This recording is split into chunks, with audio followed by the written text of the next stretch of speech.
அல்லேலூயா. அன்னுடைய பரிசுத்த நாமத்துக்கு மகிமை உண்டாவதாக. இந்த ஓய்வு நாள் காலை வேளையிலும் கூட ஆண்டுடைய பரிசுத்த நாமத்தை மகிமைப்படுத்தும்படி தேவன் கொடுத்திருக்க இந்த பெரிதான கிருபைகளை நினைத்து நான் கர்த்தரை துதிக்கிறேன். ஆண்டவர் உங்களை ஆசீர்வதிப்பாராக. நெருக்கமான சில சூழ்நிலைகள் நம்ம அந்த நாட்களிலே தோத்திரம் அநேக ஆலயங்கள் தோத்திரம் அடைக்கப்பட்டதான ஒரு நிலைமை, விடுதலையோடு கூட கர்த்தரை கூடி ஆராதிக்க முடியாத இந்த சூழ்நிலையிலும் கூட வீடுகளிலே தனியாக அல்லது குடும்பமாக கூடி நீங்கள் கர்த்தரை துதித்து பாடி நீங்கள் ஆராதித்து கொண்டிருக்கிறீங்க. ஆண்டவர் மெய்யாகவே உங்கள் மூலமாக தேவன் மகிமைப்பட்டு கொண்டிருக்கிறார், இன்னும் மகிமைப்படுவார். ஆமென். அல்லேலூயா. ஆண்டவருடைய பரிசுத்த நாமத்துக்கு மகிமை உண்டாவதாக. இந்த நாளிலும் கூட ஸ்தோத்திரம் ஆண்டவருடைய வசனத்தை நாம் தியானிக்கும்படியாக எரேமியாவின் புஸ்தகம் 33வது அதிகாரம், எரேமியாவின் புஸ்தகம் 33வது அதிகாரம், அதில் 11வது வசனத்தை நாம் வாசிப்போம்.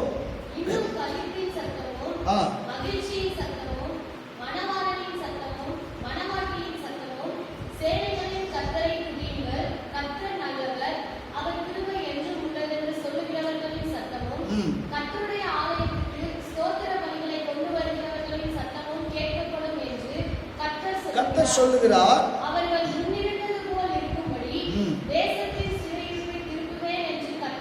அல்லேலூயா. ஆண்டவருடைய பரிசுத்த நாமத்துக்கு மகிமை உண்டாவதாக.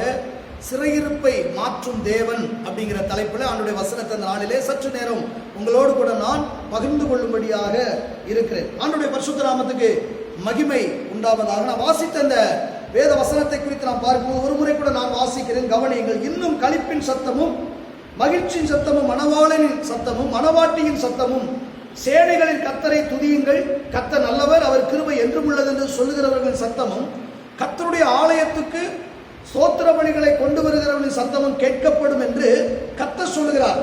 அவர்கள் முன்னிருந்தது போலிருக்கும்படி தேசத்தின் சிறையிருப்பை திருப்புவேன் என்று கர்த்தர் சொல்லுகிறார். அல்லேலூயா. ஆண்டவருடைய பரிசுத்த நாமத்துக்கு மகிமை உண்டாக. தேவன் உங்களுக்கு அருமையான ஒரு வாக்குத்தத்தத்தை கொடுத்திருக்கிறார். என்ன வாக்குத்தத்தம் என்று சொன்னா, அவன் தேசத்தின் சிறையிருப்பை திருப்புவேன் என்று. இது யாருன்னா கர்த்தரே இந்த வார்த்தையை கொடுக்கிறார். இந்த நாட்களிலே அநேகருடைய வாழ்வு இன்றைக்கு சிறைப்பட்டது போல காணப்பட்டு கொண்டிருக்குது. எல்லாருமே இன்னைக்கு சிறைப்பட்டு தான் இருக்கிறோம், ஏதோ ஒரு வகையில சிறைப்பட்டு கொண்டிருக்கிறோம். சிறைப்பட்டு இருக்கிறவருடைய அந்த வாழ்க்கையை பார்த்து தான் கர்த்தர் சொல்றாரு, உங்கள் சிறையிருப்பை நான் திருப்புவேன் என்று சொல்லி. ஆமென் சொல்லுங்க. அல்லேலூயா. ஆண்டவருடைய பரிசுத்த நாமத்துக்கு மகிமை உண்டாவதாக. நன்றாய் கவனிக்க வேண்டும். சங்கீதம் 116:10 நாம் வாசிக்கும் போது இப்படி சொல்லப்பட்டிருக்குது. ஆமென் ஸ்தோத்திரம். விசுவாசித்தேன் ஆகையாலே பேசுகிறேன் என்று சொல்லி. விசுவாச கர்த்தருடைய பிள்ளைகள் ஒன்றை புரிந்து கொள்ள வேண்டும். நாம் எல்லாம் தரிசித்து நடவாமல் நாம் எல்லாம் என்ன செய்கிறோம்? விசுவாசித்து நாம நடக்கிறோம். கர்த்தருடைய வார்த்தையை யாரெல்லாம் விசுவாசிக்கிறார்களோ அவர்கள் வாழ்க்கையில தேவன் ஒரு அற்புதத்தை செய்வதற்கு தேவன் போதுமானவராக இருக்கிறார். ஆமென். அல்லேலூயா. ஆதியாகம புஸ்தகத்திலே 15வது அதிகாரம் 6வது வசனத்தை நீங்க வாசித்து பார்க்கும் போது அங்கே சொல்லப்படுகிறது, ஆபிரகாம் கர்த்தரை விசுவாசித்தான், அது அவனுக்கு நீதியாக கர்த்தர் என்ன பண்ணினார் என்று சொல்லி. அப்ப அவனுடைய வாழ்க்கையில தேவன் சொன்ன வார்த்தையை அவன் விசுவாசித்தபடினால அது அவனுக்கு என்னவா மாறிச்சு? நீதியாக மாறினது. அதுவே அவனுக்கு ஒரு அற்புதத்தை கொண்டு வரக்கூடியதாக மாறினது. அப்போ இந்த கால வேளையில ஆவியானவர் உங்களுக்கு சொல்லுகிறதான இந்த வார்த்தை என்ன தெரியுமா? நான் உங்கள் சிறையிருப்பை திருப்புவேன். ஆமென். அல்லேலூயா. அப்ப இந்த வார்த்தையை நீங்கள் விசுவாசிக்கும் போது இது உங்களுக்கு நீதியாக மாறும். அதுவே உங்களுக்கு அற்புதத்தை கொண்டு வரக்கூடியதாக இருக்கும். கர்த்தருக்கு மகிமை உண்டாவதாக. இதை கேட்கிற அருமையான கர்த்தருடைய ஜனமே, கடந்த நாட்களிலே, கடந்த வாரங்களிலே, கடந்த மாதங்களிலே உங்க வாழ்க்கையிலும் பலவிதமான சிறையிருப்பை நீங்கள் சந்தித்திருக்கக்கூடும். ஆமா, சிறையிருப்பு அப்படின்னு சொன்னால நல்லா கவனிங்க. சிறையிருப்பில் இருக்கிறவங்க மகிழ்ச்சியா இருக்க முடியாது, அப்படித்தானே? மகிழ்ச்சியா இருக்க முடியாது, சந்தோஷமா இருக்க முடியாது. அவர்கள் விருப்பப்பட்டது போல அவங்க என்ன செய்ய முடியாது? நடக்க முடியாது. அவங்க ஒண்ணு விரும்புவாங்க, ஆமா, அது ஒண்ணு நடந்து கொண்டிருக்கும். ஏன்னா அவங்க என்ன விரும்புகிறாங்களோ அதை செய்ய முடியாது, அதை விருப்பத்தை போல நடந்து கொள்ள முடியாது. அப்படிப்பட்ட ஒரு சூழ்நிலை. அதற்கு எதிர்மாறா என்ன நடக்குது? விருப்பத்துக்கு எதிர்மாறா கஷ்டம், பாடு, நெருக்கம், உபத்திரவம், ஆமா, பலவிதமான இன்னல்களை அனுபவிக்கிற ஒன்றுக்கு பேர் தான் என்னது? சிறை அப்படிங்கிறதான ஒன்று. பொதுவா சிறைச்சாலையில் இருக்கிறவங்களை குறித்து நீங்க பாருங்க. சிறையிருப்புல இருக்கிறவங்க அவங்க வாழ்க்கையில ஒரு நிம்மதியான ஒரு அனுபவத்துக்குள்ள இருக்கவே முடியாது. ஒரு அலையில சொல்லுங்க, நிம்மதியா இருக்க முடியாது. ஏன்னா சிறையிருப்புல இருக்கிறவங்க அவங்க விருப்பத்துக்கு எதையும் செய்யவோ விருப்பத்துக்கு எதையும் பேசவோ முடியாது. இந்த நாட்களில் உங்க வாழ்க்கையும் கூட அப்படிப்பட்ட ஒரு சிறையிருப்பில் நீங்கள் இருக்கக்கூடும். ஆமா, வறுமை என்கிற ஒரு சிறையிருப்பு.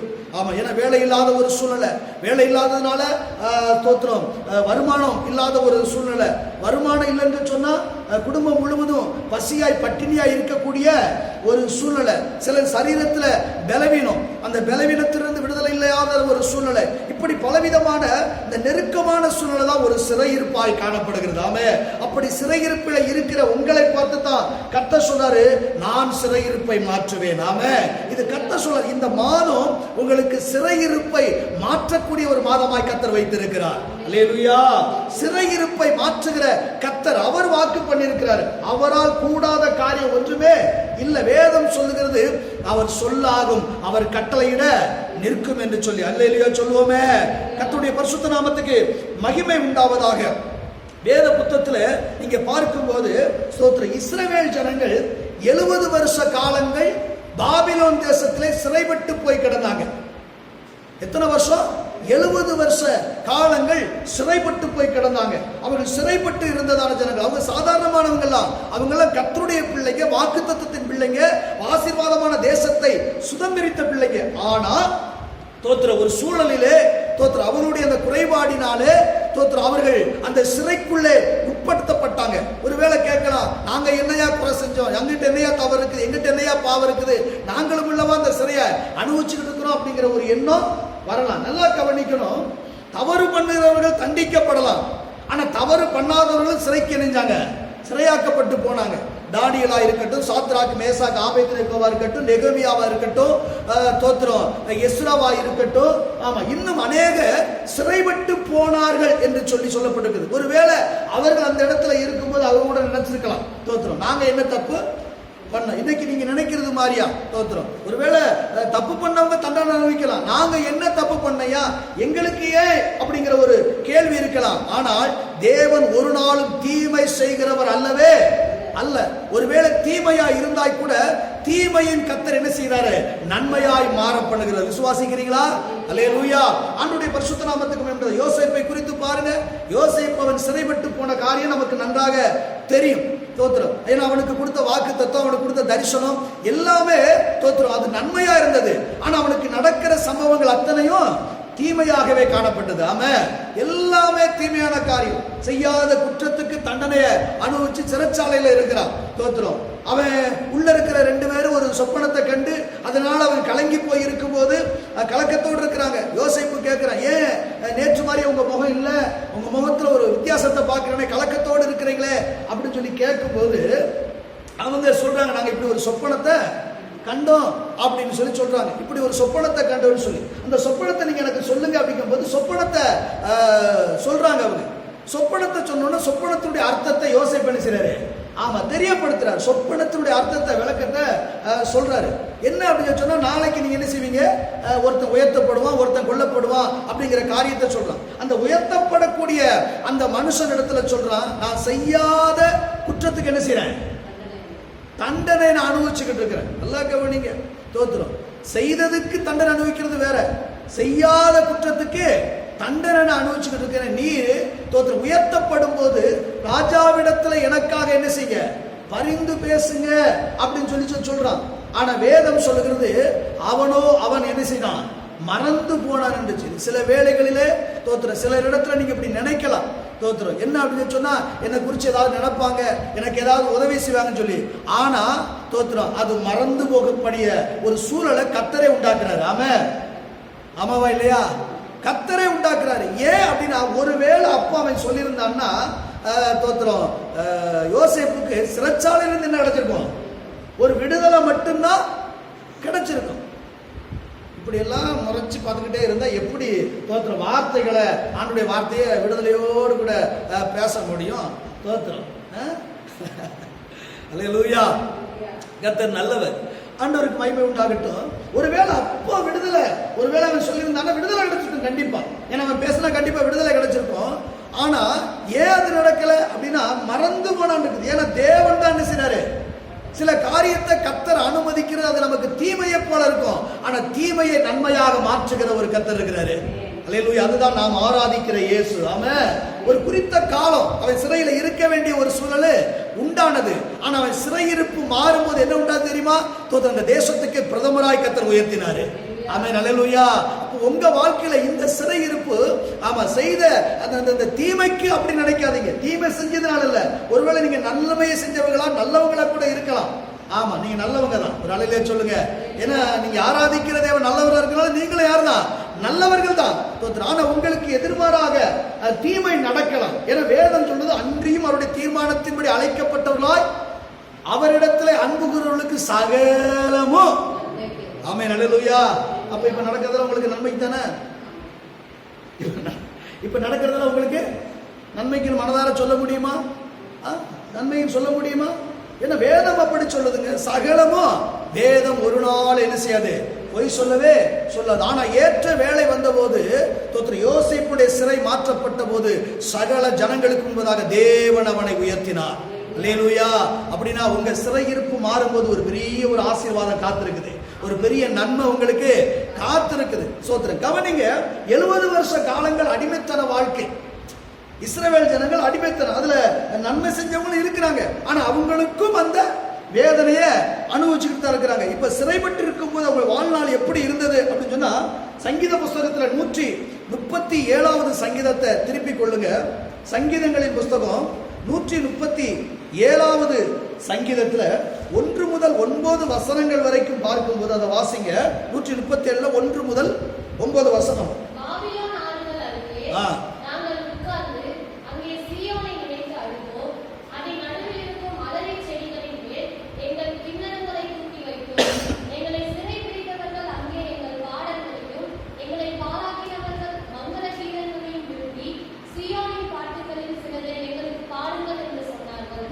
கர்த்தரின் பாட்டை அந்நிய தேசத்தில் நாங்கள் பாடுவது எப்படி? எருசலேமே, நான் உன்னை மறந்தால் என் வலது கை தன் தொழிலை மறப்பதாக. நான் உன்னை நினையாமலும் எருசலேமே என் முக்கியமான மகிழ்ச்சியிலும் அதிகமாக எண்ணாமலும் போனால் என் நாவு என் மேல்வாயோடு ஒட்டி கொள்வதாக. கர்த்தாவே, எருசலேமின் நாளில் ஏதோமின் புத்திரரை நினைக்கும். அவர்கள் அதை இடித்து போடுங்கள், அஸ்திவாரம் மட்டும் இடித்து போடுங்கள் என்று சொன்னார்களே. பாபிலோன் குமாரத்தியே, பாழாய் போகிறவளே, செய்தபடி உனக்கு பதில் செய்கிறவன் பாக்கியவான், பிடித்து கல்லின் மேல் மோதி அடிக்கிறவன் பாக்கியவான். இங்க கவனிங்க நடக்கிற சம்பவம். பாபிலோன் தேசத்துல சிறைப்பட்டு போய் கிடக்குறாங்க.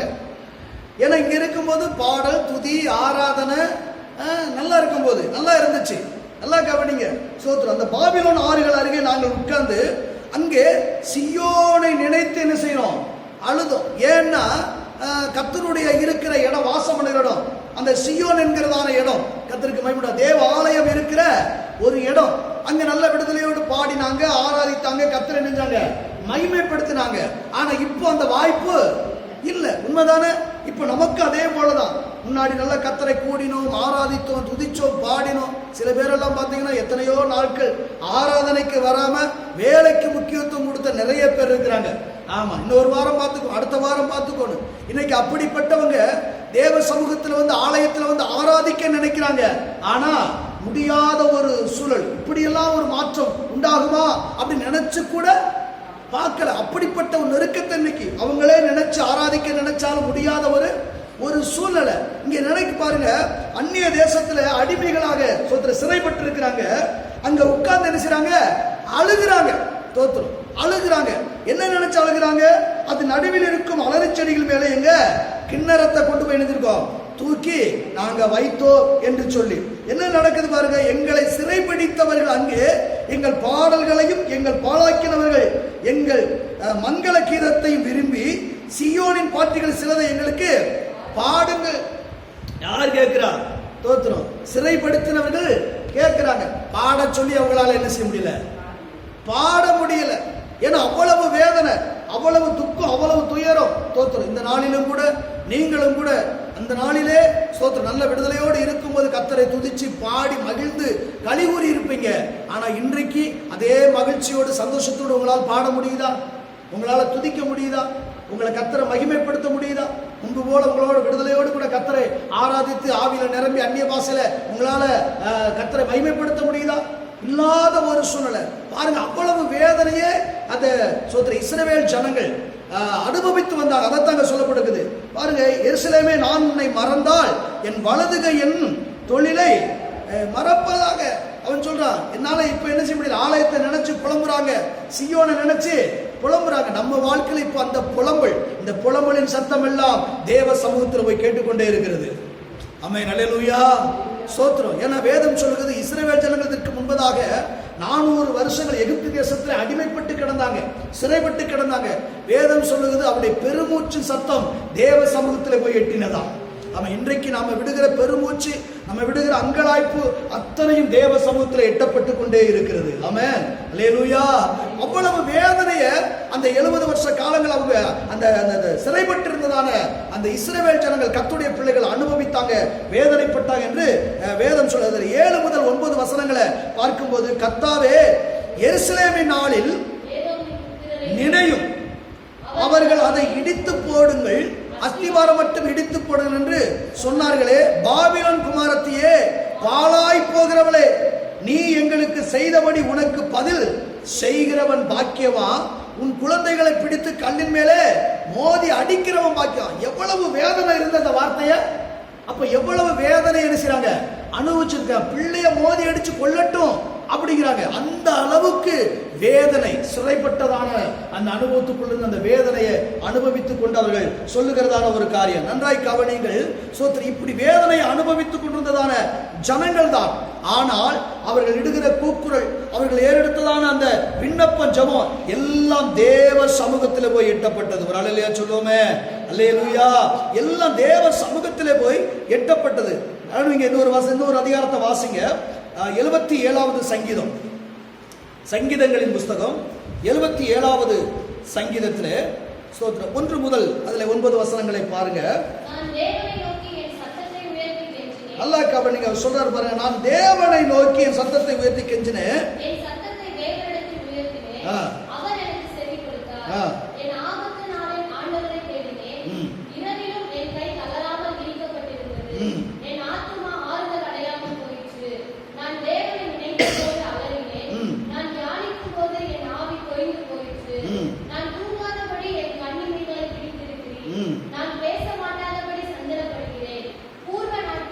இதெல்லாம் அந்த பாபிலோன் தேசத்தினுடைய அந்த வேதனை, அந்த நாட்களில் அவர்கள் சொல்லப்பட்ட அந்த பாடப்பட்டதான பாடல்கள் பாருங்க. பூர்வ நாட்களையும் ஆதி காலத்து வருஷங்களையும் சிந்திக்கிறேன், நாட்காலத்தில் என் சங்கீதத்தை நான் நினைத்து என் இருதயத்தோட சம்பாசித்துக் கொள்ளுகிறேன். என் ஆவி செய்கிறது. கவனிங்க, ஆண்டவர் நித்திய காலமாய் ஆமா தள்ளி விடுவாரோ, ஒருபோதும் தய செய்யாதிருப்பாரோ, முற்றிலும் அற்று போயிற்றோ,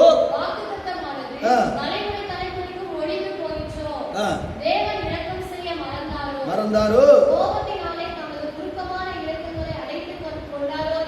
ஒரு அலையிலே சொல்லுவோமே, அல்லேலூயா. எந்த நிலைமை பாருங்க. சொல்ற ஆதி காலத்தில் நடந்த சம்பவத்தெல்லாம் நினைக்கிறேன். கர்த்தர் செய்த நன்மை, கர்த்தர் பாராட்டின கிருபை, எவ்வளவு அற்புதம் செஞ்சாரு, எவ்வளவு நன்மை செஞ்சாரு. ஆனா இன்றைக்கோ தோத்திரம் அதெல்லாம் நினைக்கும் போது ஆவி அப்படியே நொறுங்குது. ஆமா, அதை நினைச்சு நான் வேதனைப்படுறேன்.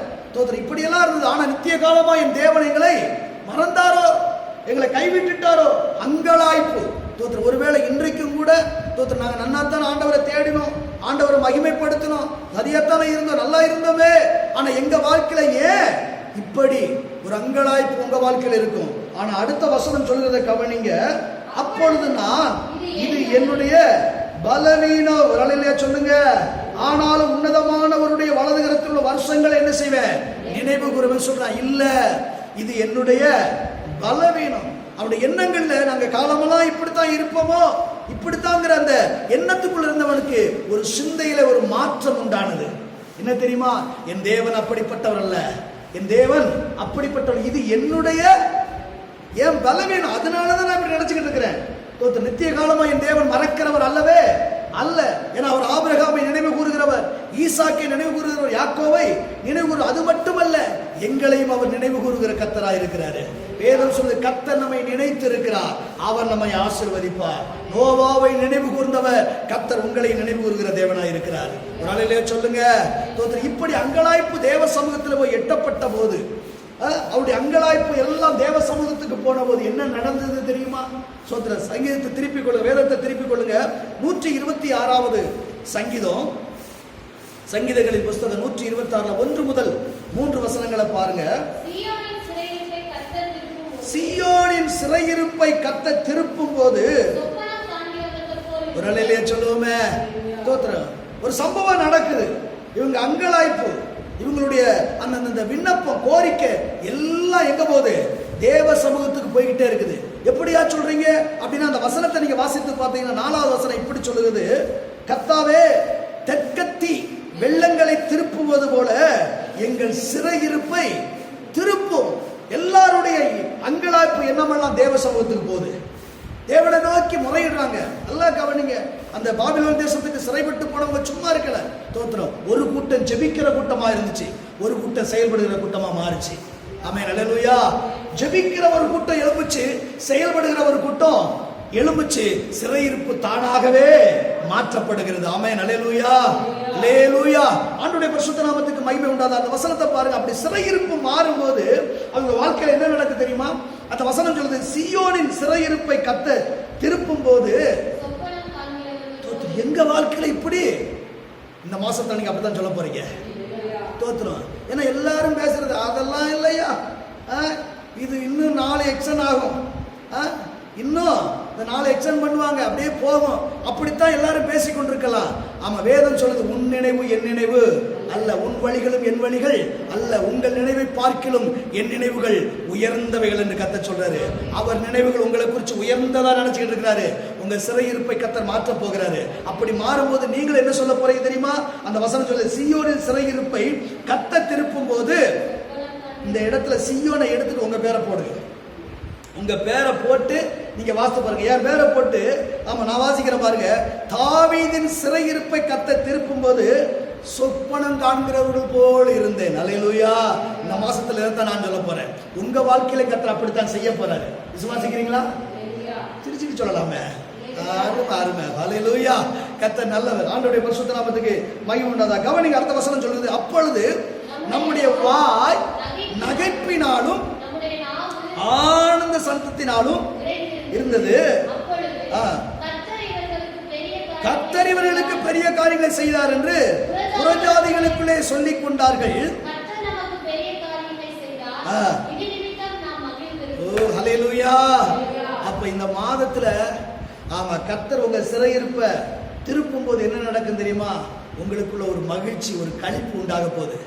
இதுவரைக்கும் ஆமா பட்ட வேதனை, கண்ணீர், தோத்திர, துன்பம், துயரம் எல்லாவற்றையும் கர்த்தர் மாற்றி உங்களை களிப்பினால் கர்த்தர் நிரப்ப போகிறார். அல்லேலூயா. ஏன்னா எல்லாருடைய இருதயம் ஒரு மாதிரி ஆயிடுச்சு. என்னைக்கு மாத்துவாங்களோ, என்னைக்கு இது நடக்குமோ, அப்படி ஒரு மனநிலைக்கு போற வரைக்கும் போகட்டும், இருக்கிற வரைக்கும் இருக்கட்டும் அப்படின்னு, இப்படித்தான் அப்படிங்கிற ஒரு நிலைக்குள்ள உள்ள அப்படி மனநிலை வந்துகிட்டு இருக்குது. ஆமா சோத்திரம். ஆனா வேதம் சொல்லுது அப்படி அல்ல, உங்க சிறையிருப்பை நான் மாற்றுவேன் என்று கர்த்தர் சொல்லியிருக்கிறாரு. அப்படி மாறும்போது உங்களுக்கு என்னவா மாறுது அப்படின்னு சொன்னா, கர்த்தர் நமக்கு பெரிய காரியங்களை. அல்லேலூயா. நான் சொல்றேன், இந்த உலகமே இன்னைக்கு சிறைப்பட்டு போன ஒரு நிலைமை, உலகமே சிறைப்பட்டு போன ஒரு நிலைமை. ஆனா நீங்க தோத்திர ஆண்டவர் சமூகத்தில் அங்கலாய்க்கிறதும், நீங்கள் ஜெபிக்கிறதும், நீங்கள் விண்ணப்பிக்கிற அந்த விண்ணப்பத்தின் சத்தத்தை கர்த்தர் நினைஞ்சாரு கேட்டு, உங்களுக்கு மட்டுமல்ல இந்த உலகத்தில் இருக்கிற எல்லாருக்கும் ஒரு பெரிய விடுதலை கர்த்தர் கொடுக்க போறாரு. அப்படி ஆகும்போது உங்க சிறையிருப்பு மாறும்போது தோத்திரம் ஆமா என்ன நடக்குதுன்னா, கர்த்தர் நமக்கு பெரிய காரியங்களை செய்தார் அப்படின்னு சொல்லி, ஆமா இது நிமித்தம் நான் என்ன செய்வோம்? மகிழ்ந்து களி கூறுவோம். ஒரு நாளிலே சொல்லுவோமே. ஆமா இந்த மாதத்துல ஆண்டவர்கள் சிறையிருப்பை நான் திருப்புவேன் என்று கர்த்தர் சொல்லி இருக்கிறாரு. தோத்திரம். அப்படி திருப்பும் போது உங்கள் இருதயம் மகிழ்ந்து கலிகூறத்தக்கதாய் கர்த்தர் மாற்ற போகிறாரு. கர்த்தருடைய ஜனமே, நீங்க வடித்த கண்ணீருக்கு, நீங்க பட்ட பாடுகள், நிந்தனைகள், அவமானங்கள், இப்பொழுது இருக்கிற அந்த உபத்திரவம், இதெல்லாம் நினைச்சு ஒருவேளை நீங்கள் அங்கலாய்த்து கொண்டிருக்கலாம். இதெல்லாம் ஒரு சிறையிருப்பு தான். தோத்திரம். யார் எங்களை நடத்துவார், யார் எங்களை விசாரிப்பா, யார் எங்களை போஷிப்பா, ஆகாரத்துக்கு கூட வழி இல்லையே, எங்கள் பிள்ளைகளுக்கு என்ன செய்வது, இப்படியெல்லாம் எண்ணி நீங்கள் அங்கலாய்த்து கொண்டிருக்கலாம். இதை கேட்கிற அருமையான சகோதரனை, சகோதரியின் தாயே, தகப்படே, கர்த்தர் சொல்றாரு, உன் சிறையிருப்பை நான் திருப்புவேன். அப்படி திருப்பும் போது நீ சொப்பனங்கிறது போல நினைப்ப, அந்த அளவுக்கு நான் உன்னை மாற்ற போறேன்னு கர்த்தர் சொல்றாரு. ஆகையில கர்த்தருடைய பிள்ளையே, நீ மகிழ்ந்து கலிகூறக்கூடிய ஒரு மாதத்தை கர்த்தர் வைத்திருக்கிறார். நீங்கள் மகிழ்ந்து கலிகூறக்கூடிய ஒரு மாதத்தை வைத்திருக்கிறவர்கள் நீங்கள் செய்யக்கூடிய ஒரே ஒரு காரியம் என்ன தெரியுமா? அடிமைத்தனத்துக்குள் போனது உண்மைதான், ஆனால் அங்கே சிலரை ஜெபிக்கிறவர்களை கர்த்தர் வைத்திருந்தார், சிலரை ஜெபிக்கிறவர்களை வைத்திருந்தார், சிலரை செயல்படுகிறவர்களை கர்த்தர் வைத்திருந்தார். ஒருவேளை இந்த நாட்களிலே கர்த்தர் உங்களையும் ஜெபிக்கிறவர்களாக, உங்கள் மூலமாக சிலரை செயல்படுவர்களாக கர்த்தர் ஏற்படுத்தி வைத்திருக்கிறவர்களாலே, ஜெபிக்கிறவர்களாலும் செயல்படுகிறாலும் இந்த சிறையிருப்பை கர்த்தர் இந்த மாதத்திலே மாற்றுவார். அப்படி மாறும்போது உங்கள் இருதயம் கலிகூறும். ஆண்டவர் நிச்சயமாகவே இந்த வார்த்தையின்படியே கர்த்தர் உங்களை ஆசீர்வதிப்பார். உங்கள் சிறையிருப்பை திருப்புகிற தேவன் உங்களை மகிழ பண்ணுவார். விசுவாசிக்கிறீங்களா?